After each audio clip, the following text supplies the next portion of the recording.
Mirabantsika rehetra indray amin'izao maraina izao. Tenin'Andriamanitra anankiray izay nitenen'i Jesosy no entintsika ifampiarezana dia ny Jaona 10:40. Jaona 10:40 dia voalaza toy izao amin'ny anaran'i Jesosy. Manana ondry hafa izay tsy amin'ity valy ity aho, ary ireny koa dia tsy maintsy ho entiko ka eno ny feoko, ary ho tonga andininy iray izy, sady iray ihany ny mpiandry azy. Amen.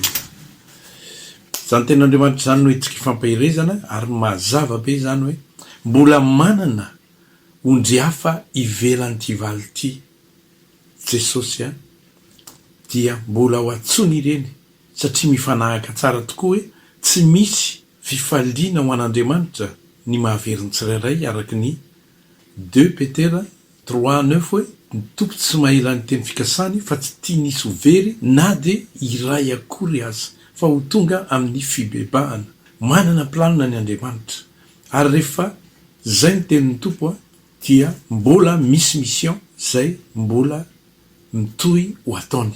Zao nefa Jesosy Kristy rehefa maty tsy hoe tapitra teo ny génération ny olombelona, fa mbola nisy génération maro be taty aoriana, kanefa dia niteny mihitsy izy any amin'ny Jaona 2:12 any hoe raha sandratra hiala amin'ny tany aho ozy izy dia hitaona olona maro anantona.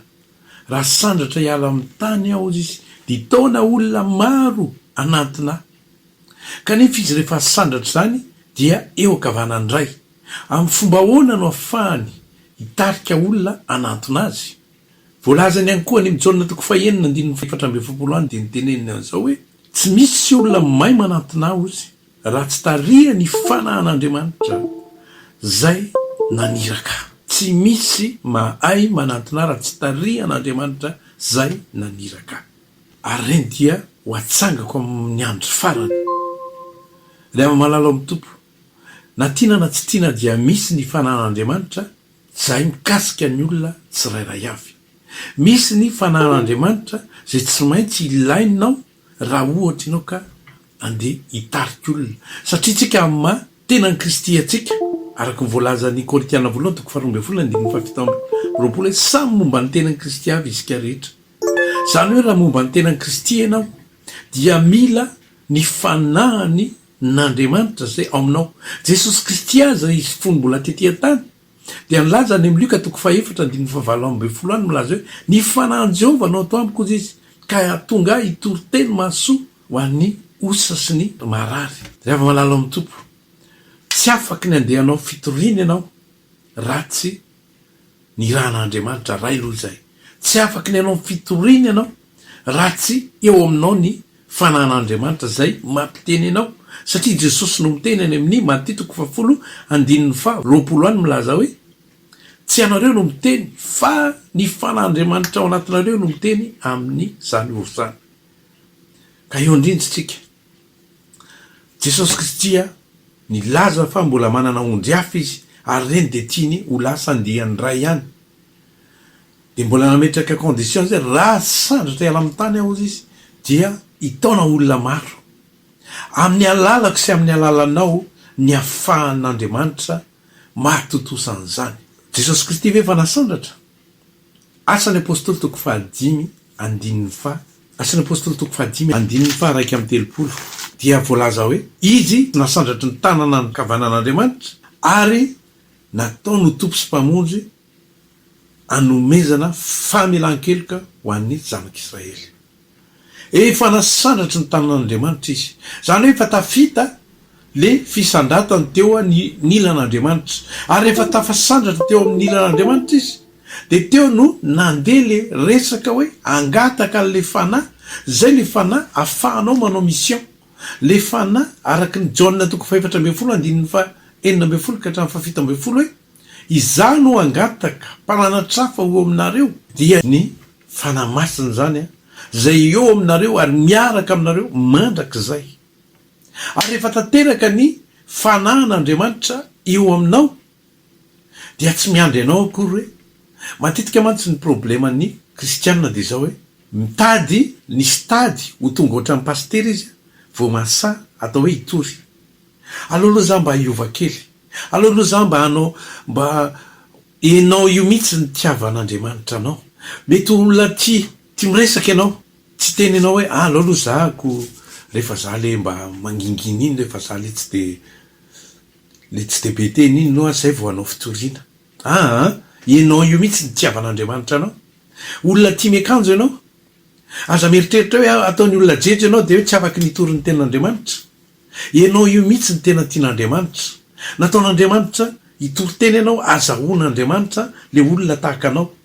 Ozy izy Paoly ndray mandeha any amin'ny Korinthiana voalohany toko 7:5 roapolo ka hatramin'ny 7:20 hoe tonga toy ny josy aho azahoky ny jiosy, tonga toy ny ambany lalàna azahoky ny ambany lalàna, tonga toy ny gentilisa mba azahoky ny gentilisa.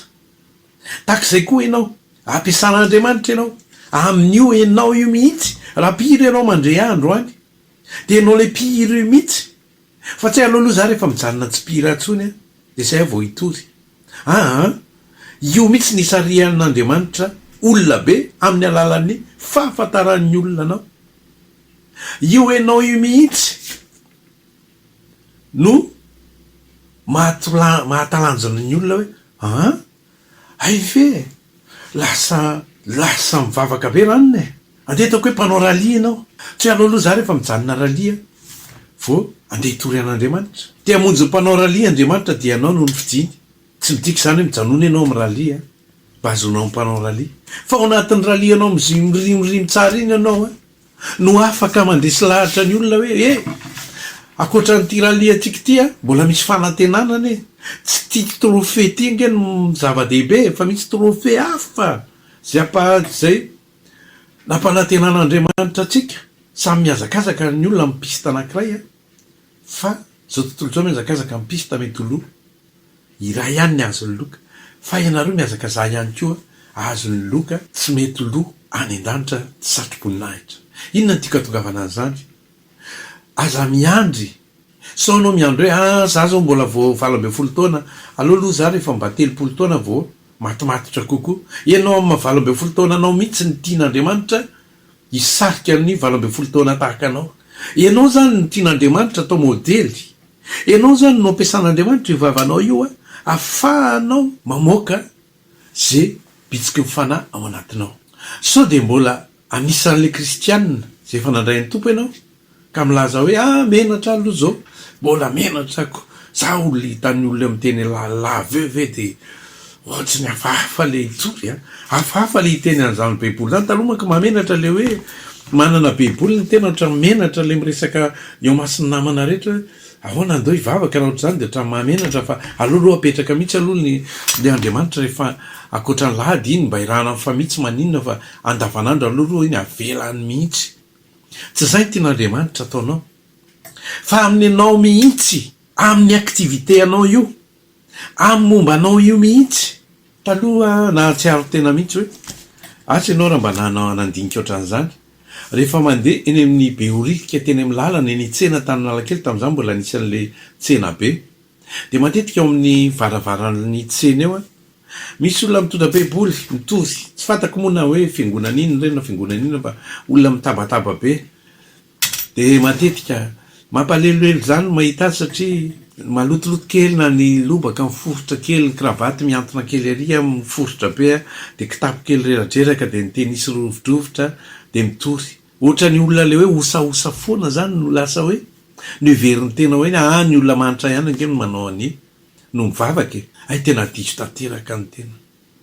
Ampiasan'Andriamanitra ny olona osa azahoany ny olona tahaka azy. Ampiasan'Andriamanitra ny olona amin'ny kilasy atonina mba azahoana ny kilasy atonina tahaka azy.